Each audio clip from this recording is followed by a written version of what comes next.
This is one of India's most famous faces, and we have spent our lives protecting it. It's the face of a conflict that has raged for half a century.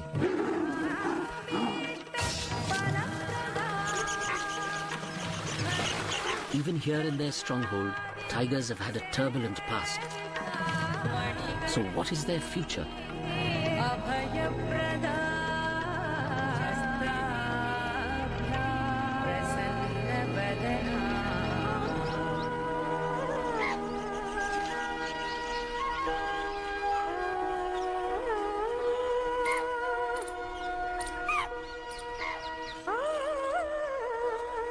This is the best place in the world to watch wild tigers. Ranthambore National Park in northwest India. For 1,000 years, this place was home to royalty. Mughal and Rajput emperors battled over Ranthambore Fort. Today, it is where India's tigers are making their stand.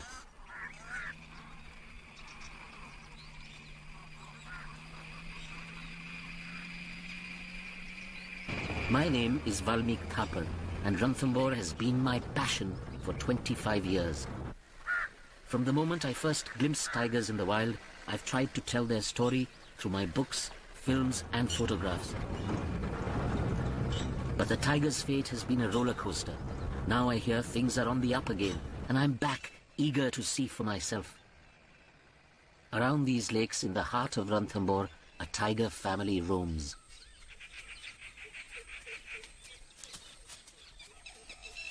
The mother is known as the Lady of the Lakes, and she patrols this prime waterfront territory.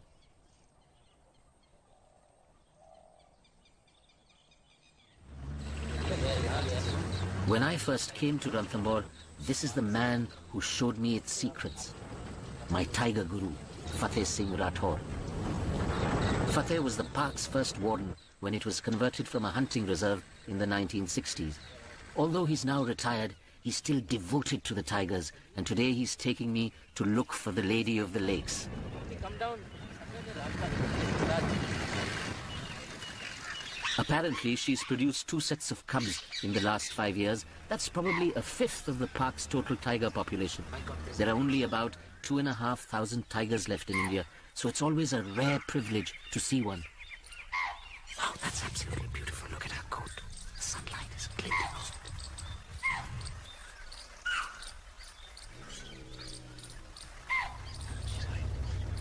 Wait, stop. It's the same tigress like those cubs. Yeah. It's definitely the Lady of the Lakes, and she leads us straight to her kill, a big male nilgai or blue bull. That's what makes Ranthambore so special, that you can watch feeding within 10 feet. But we are not the only spectators.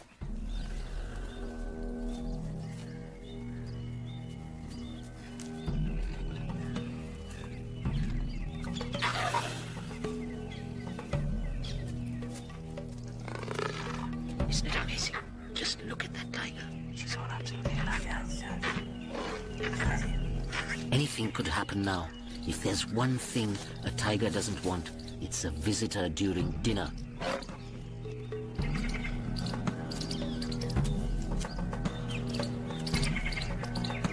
Wow, look at that. This is amazing.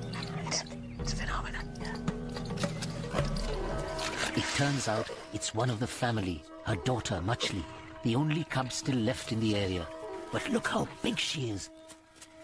It's high time she stopped living off her mother. Yeah, but what's going to happen if a male tiger comes? Are they all going to disperse? No, the male may be on the same territory, maybe the same mate of the dog. She's trying to drag it. I mean, now she's really going for it. She's nearly 2 years old and certainly strong enough to support herself. That blue bull must weigh at least 800 pounds. So much power.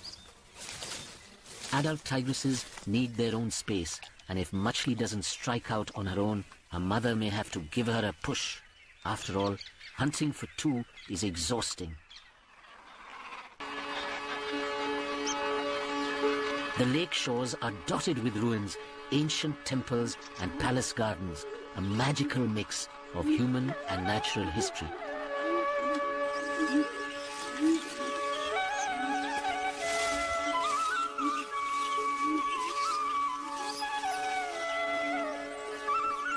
Hundreds of years ago, men fought to the death on these ramparts.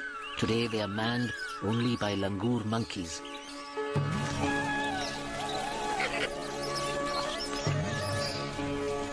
But human lives have always been closely interwoven with Ranthambore's wildlife. In 1977, Fateh Singh relocated most of the villages inside the park to land outside. It was a crucial step in protecting the tigers, but still not enough. Even today, thousands of pilgrims walk right through the middle of the park to visit the temple of Ganesh, the elephant god. With all this intrusion, it's a miracle that there are still tigers here at all. Tigers normally avoid man by being nocturnal, but in the mid-1980s, Ranthambore's tigers began to emerge in daylight with astonishing results.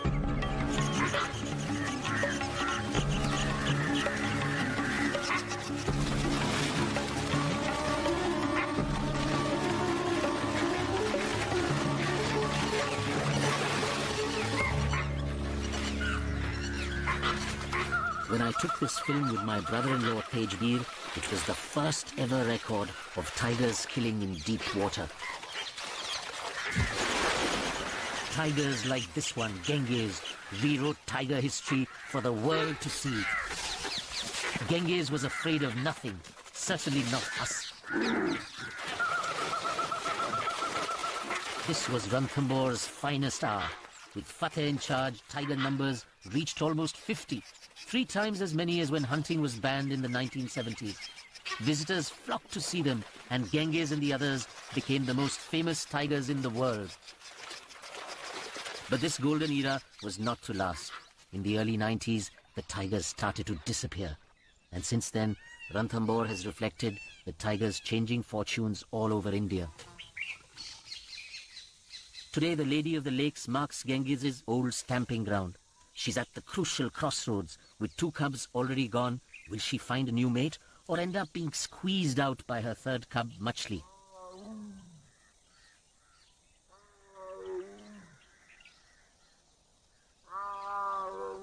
She's not as flamboyant as her ancestors and has never mastered hunting in the water. But she's got a good excuse.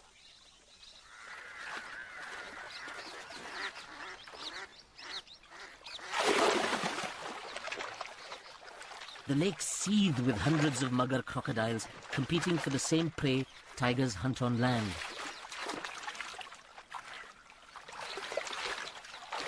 Like the tigers, young muggers cut their teeth on birds, and during the crisp, cold days of winter, there are plenty to go around.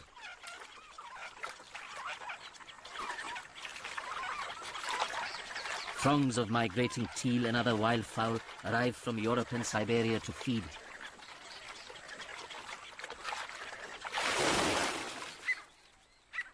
Ranthambore is also a great place to see the elusive sambar deer who spend a lot of time in the water feeding. They seem to rely on the fact that their cold-blooded neighbors are sluggish in winter.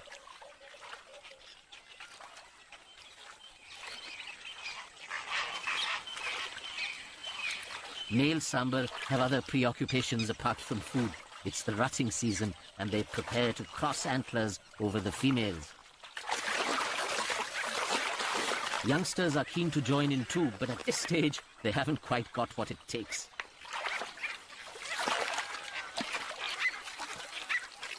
The stags are mesmerized by the female's every move and cruise the herd with a single track mind.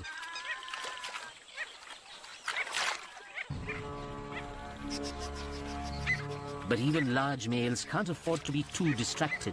In the water, carelessness costs lives. Last year's babies are still wet behind the ears and can't afford to stray from their mother's side.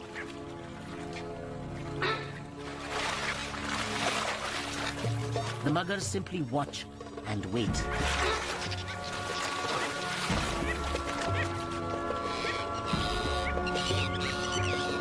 Once caught, the only hope is silence.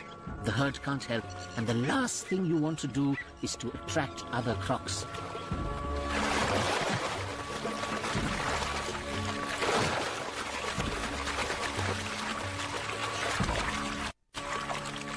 What a fighter, but I'll be surprised if she survives these wounds. The Lady of the Lakes is in no mood to hunt. She smells trouble.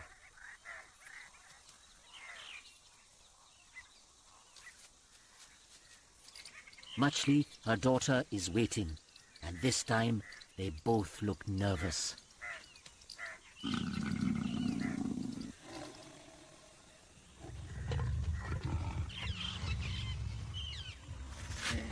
Conflict over territory is a part of every tiger's life, much stronger than family ties. These two seem to be reaching a crisis.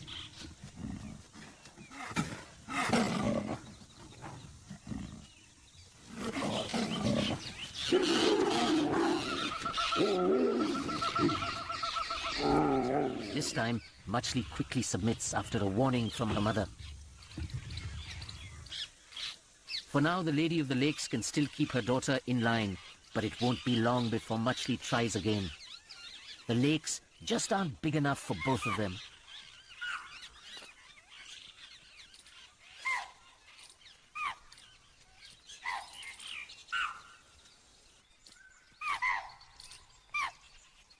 Cheetal alarm calls often help Fateh and I to track tigers, but this time they lead us to crocodiles and on dry land. Here's the attraction, probably the sambar that was injured earlier. Watching this reminds me again of Genghis.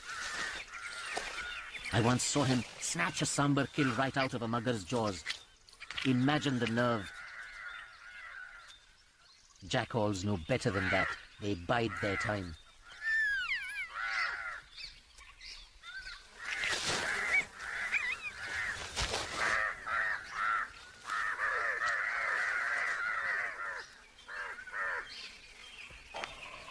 Eventually, hunger overcomes fear, and the jackal joins the other scavengers.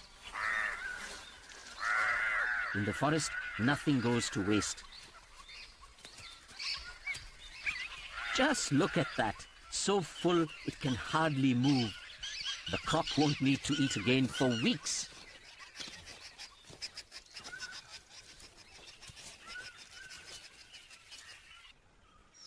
At the edge of this lake is my favorite place, Rajbagh, the ruined garden of the kings. Now, palace and forest have merged into one, and it's a good place to find tigers cooling off.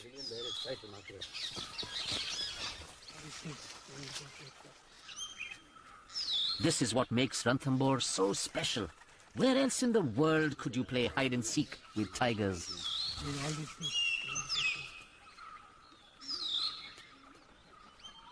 This is superb. I can't believe the tigers feast here and sit in these rooms and eat. I mean, it's remarkable.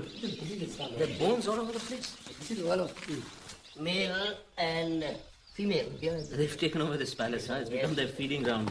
They sit in these rooms and are continuously eating and enjoying themselves thoroughly.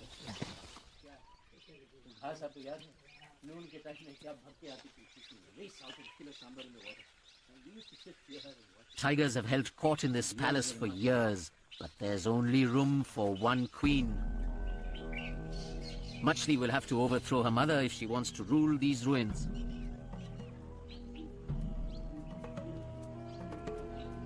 Simply by being here, she's inviting another confrontation, and the Lady of the Lakes has picked up Machli's scent and got the message.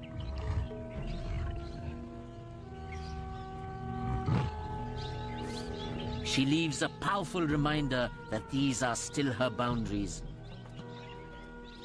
Machli trembles as the showdown approaches.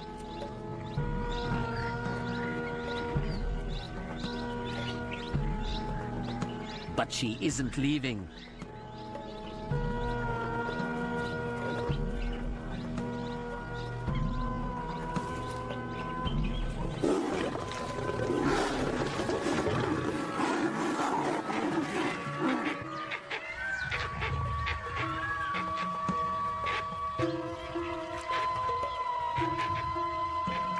Machli is learning to stand her ground, and this time it's her mother who turns tail. But this battle isn't over yet.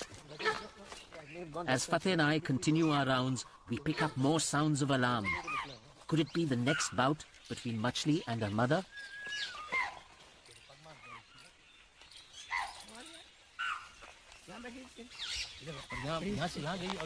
No, it can't be the females, and here's why. This paw mark is much too large. There must be a big male nearby.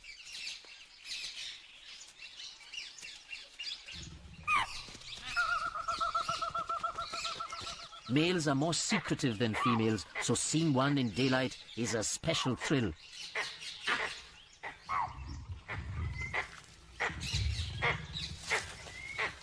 We recognize him as Machli's father, the old mate of the Lady of the Lakes. Let's hope he's building up his energy to father another litter.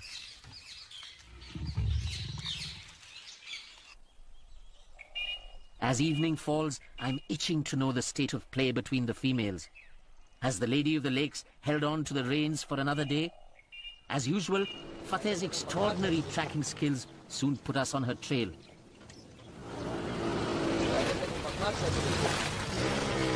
But when we catch up with her, she seems to be heading away from the lakes, away from home turf. And Machli is watching her go. It seems her mother has decided to bow out and leave the lake territory to her daughter. But is Machli ready to make it on her own? She's pretty inexperienced, so Fateh and I set off the next morning to see how she's doing.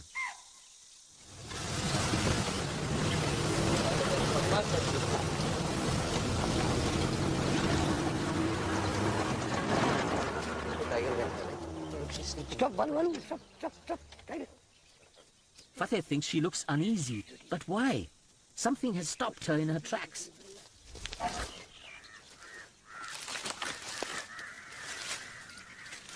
My God, it's a sloth bear. She's quite right to be nervous.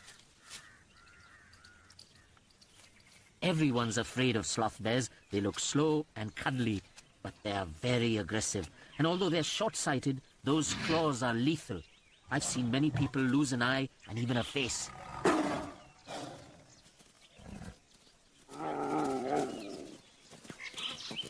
If you're young and inexperienced, discretion is definitely the better part of valor. Machli is unscathed, but making her own kill is the crucial test. The long dry grass is perfect camouflage for stalking. But has she learnt enough from her mother to take advantage of it?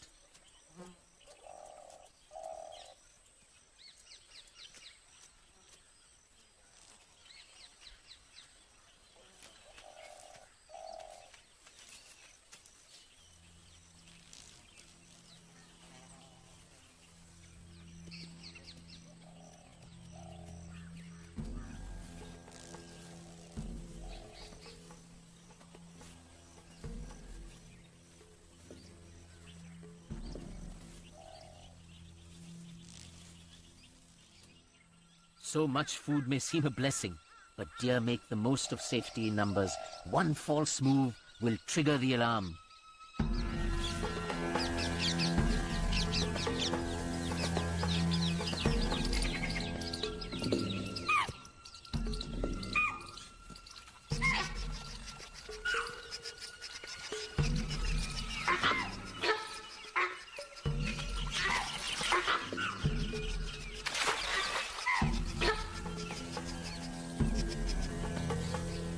Perhaps there's a softer target around.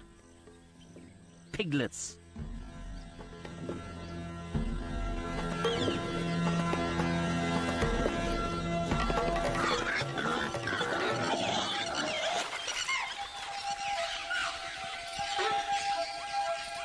How do those muggers make it look so easy?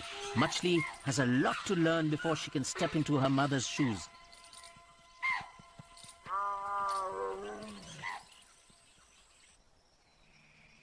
Meanwhile, Fateh and I are wondering if the male is still around. In the midday sun, there's a good chance he'll be having a soak. There's some tiger scat on the road, there on our left. A lot of tiger scat on this. This route is used a lot by the tigers. Yeah. Well, because they mostly use in the night. They walk quite long distance.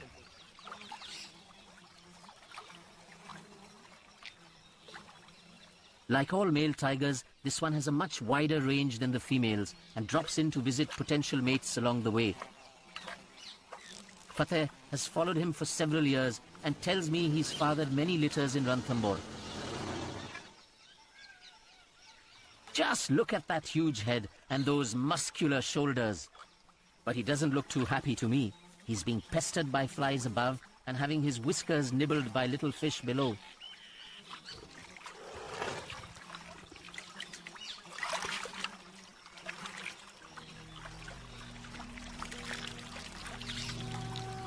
It's clear he's not just tired, he really seems to be suffering. Maybe he's started to feel his age, or maybe he's been injured in a fight with a younger rival.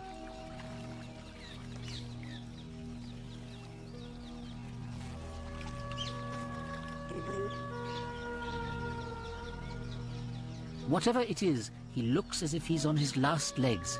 It's tragic to see a tiger in decline.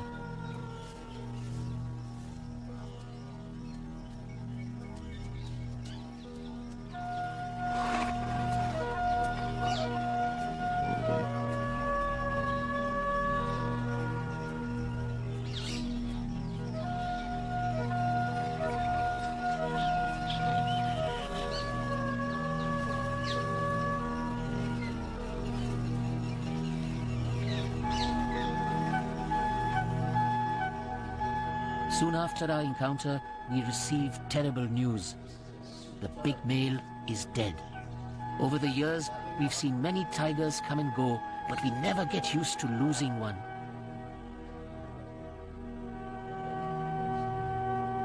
I came back hoping to see Ranthambore reborn, but with the Lady of the Lakes and her mate both gone, I don't know what to expect. I have to leave the park for a while, but I'll be back in the spring to see if things look brighter.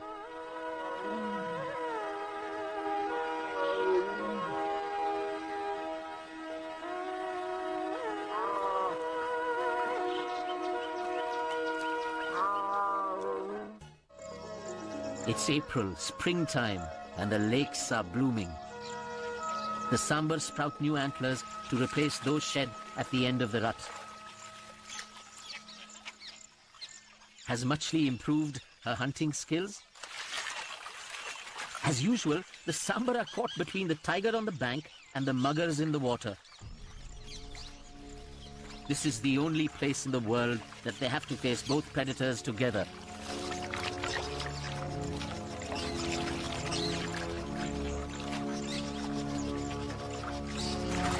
Even full-grown males stick close to each other. But females and young are easily separated from the group.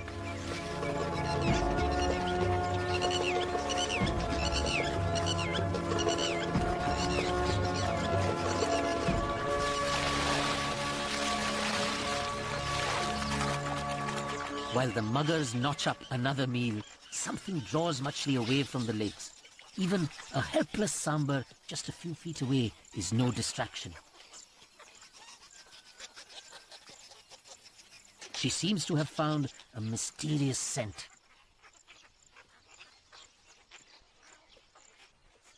Fateh and I are hot on the same trail.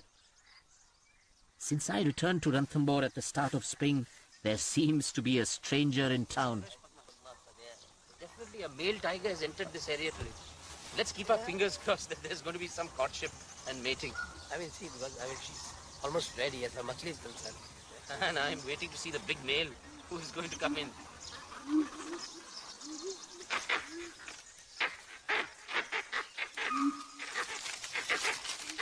Something has certainly spooked the langurs. There's a new male on the block, and he's tapping into Machli's scent.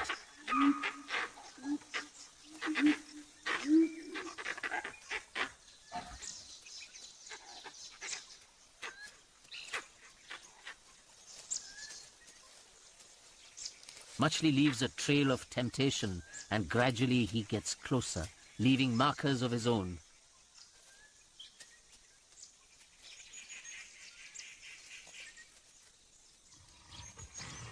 Finally, it's the young female who approaches the huge male. He's 6 or 7, in his prime, and we decide to name him Bumbu Ram. But once she's aroused his interest, Machli seems to give him the cold shoulder.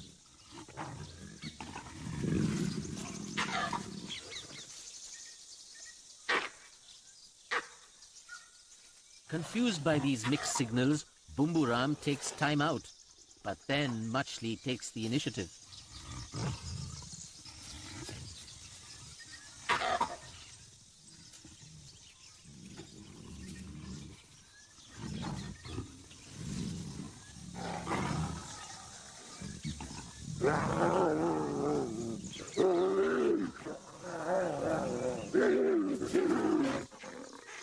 They mate briefly, but so far it's more a flirtation than a serious encounter.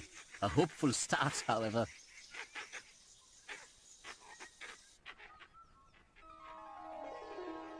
By May, well into the Indian summer, the woodland is completely parched. The lakes and waterholes get smaller and more crowded by the day.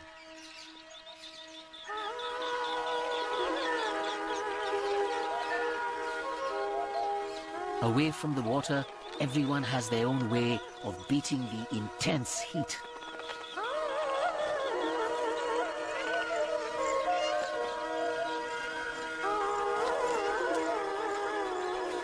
Food is scarce, and langur monkeys eat the earth to top up vital nutrients. Machli does the same.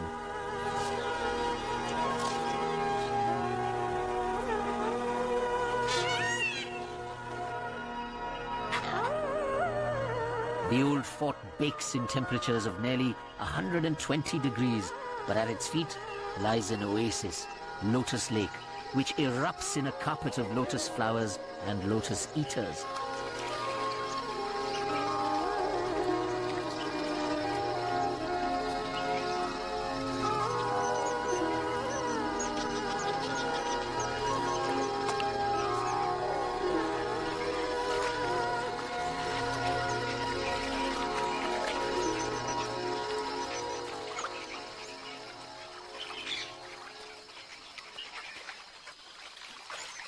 Up to their necks in water, the deer look like sitting ducks.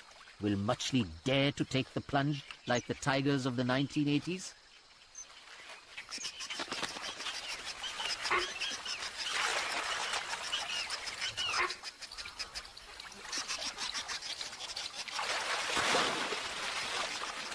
Not quite the same flair, but she's got the idea.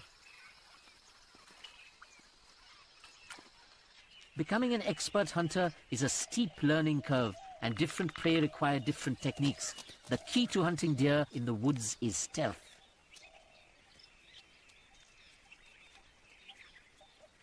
But many pairs of eyes mean many chances to blow the whistle, and as the grass dries up, it's harder to find a hiding place.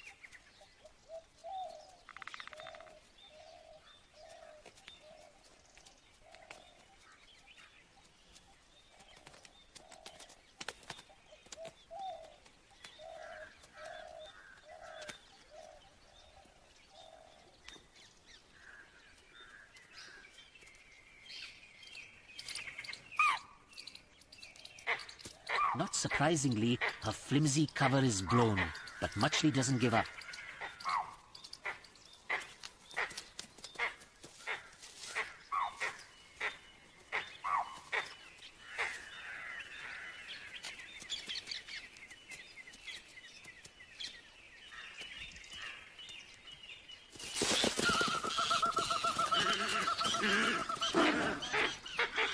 I've started to wonder if Machli will ever be as successful as her mother. But I'm obviously just missing the action. Her hunting must be better than it looks, or she'd have starved to death by now. A full-grown tigress needs to eat at least once a week.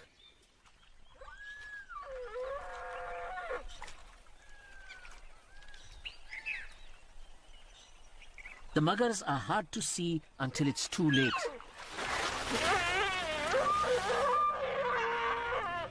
And once in their clutches, these pitiful cries will only spark a feeding frenzy. Once again, Machli can only watch and learn. But nobody's meal is a sure thing.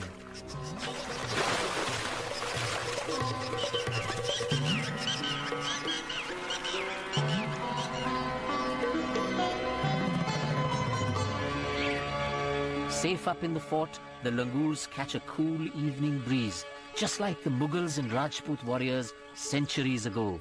Now these battlements are a playground for baby monkeys.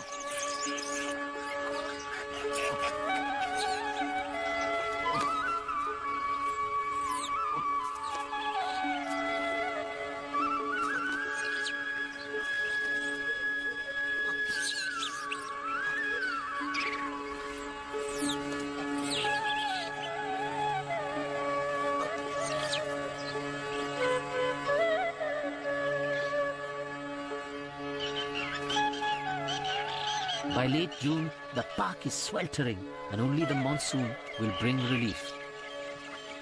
Like everyone else, I search the sky for signs of clouds. If the monsoon fails this year, it could be the last straw. I've just had terrible news. A massive haul of tiger and leopard skins has been found further to the north, and bones too, used in Chinese medicine. It takes me right back to the early 90s when disaster struck Ranthambore. One day, we caught a poacher with a tiger skin on the edge of the park. It was just the beginning. A mountain of skin and bones was discovered in Delhi, and we all woke up to the terrible truth. The tiger population had been smashed. It was down to 15 in Ranthambore, the lowest ever, and the story was the same all over India. Last time, I missed the first signs of trouble, and I can't let it happen again.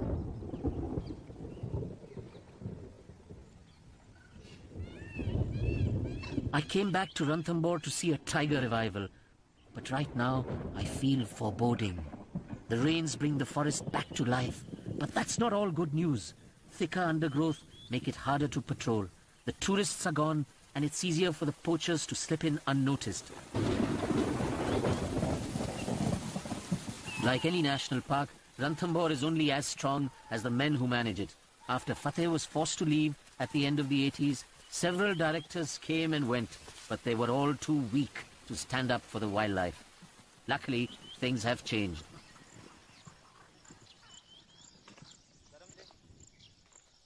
Four years ago, G.V. Reddy took over, a man determined to preserve the tigers at any price.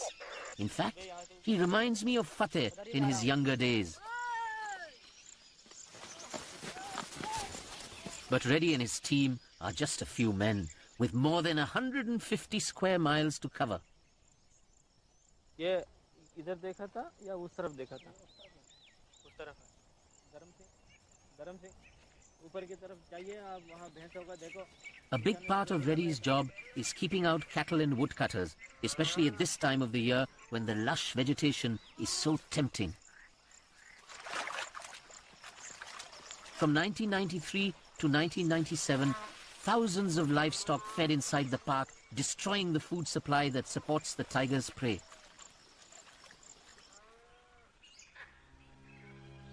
But you can understand why people break the law.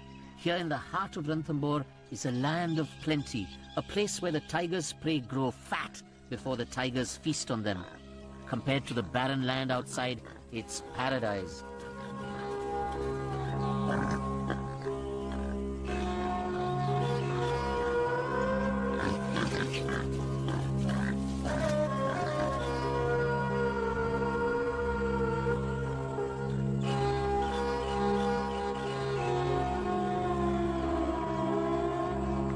Machli can't be going short of hunting practice, and she certainly looks fit and well, so perhaps she's something to be frightened of at last.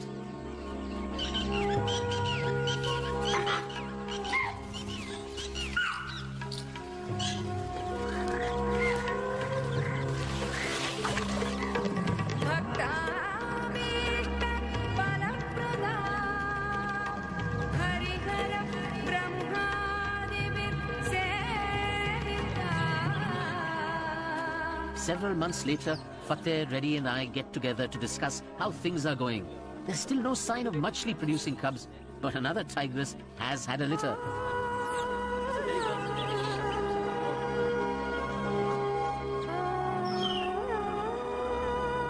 It's great to have some encouraging news at last, but the new family is far away on the fringes of the park, and hard for Reddy and his men to keep an eye on.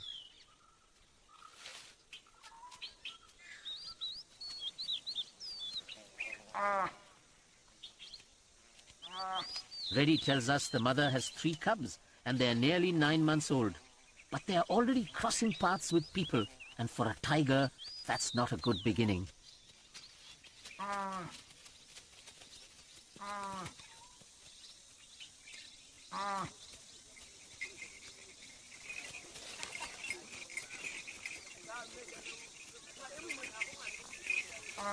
These beautiful cubs are too close to the villagers for comfort.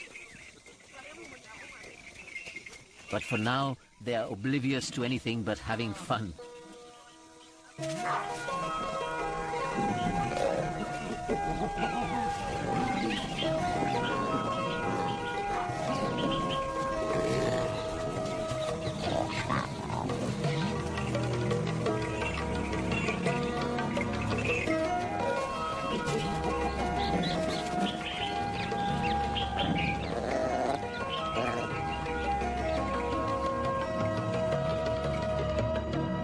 There are still 4 villages left inside the park. The people who live here would be happy to move, but there's no one to help them. In the meantime, they erode the precious woodland that supports the tigers.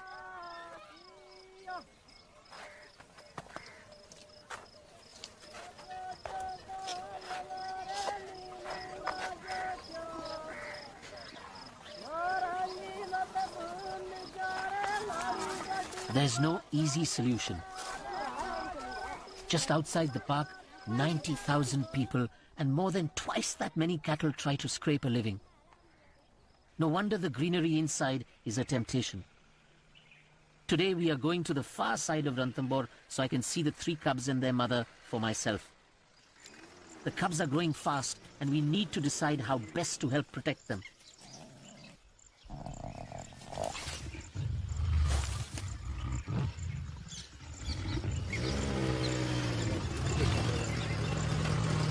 Even after all these years, it's superb seeing new tigers.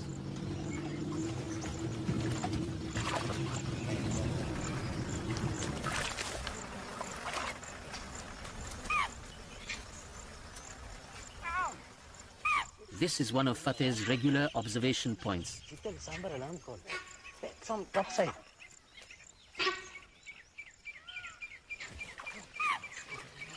Look at the sound, look at the sambar. Monkey sambar.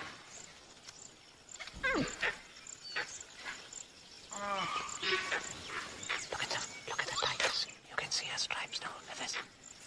It's wonderful to get so close to the cubs, but in another year or so, they leave their mother, and that means 3 more tigers hunting in the area. The situation with their human neighbors can only get worse. Beautiful, calling. This is exactly what I hoped I wouldn't see. The mother has killed a cow, which is a good meal for the cubs, but a big loss to the villagers. They may put up with it for a while, but after that, they are likely to resort to drastic measures. Poisoned carcasses kill hundreds of tigers across India. So what can we do about it? I've been coming here for a quarter of a century and I still don't have the answer. Who comes first? People or tigers?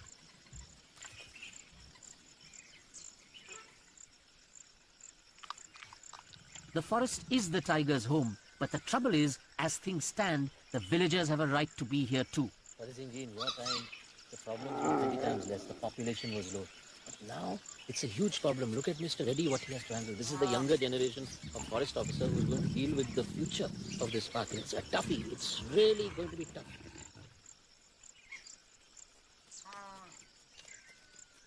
All I know is these gorgeous cubs must be protected.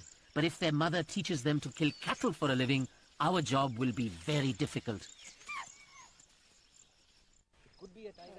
This is the highest point in Ranthambore. I wish I could see the future from here. What a view. This is really what Ranthambore is all about. The same battle Fateh began more than 30 years ago is still going on. The difference is that there are half the number of tigers in India now, alongside more than 1 billion people. It's amazing. It's beautiful. Really lovely. Especially this Vindhyans.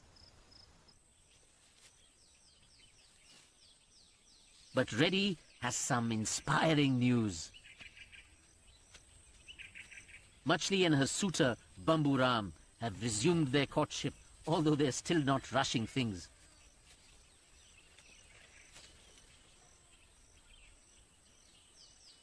Machli is now mature enough to take on the role of seductress, and the male simply follows her lead.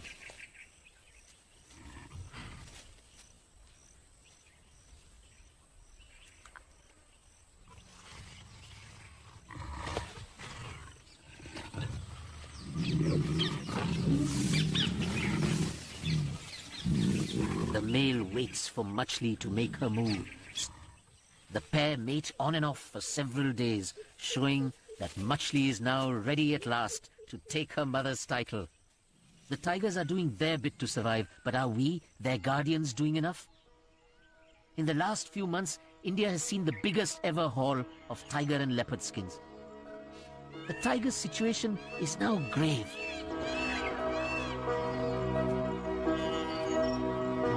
This is the story of one group of tigers, but also the story of tigers all over India.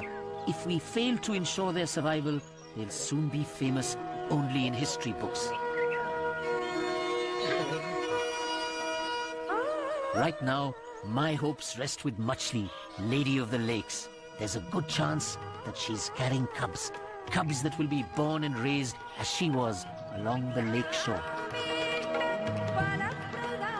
I can't wait to meet the next generation of Ranthambore wild tigers.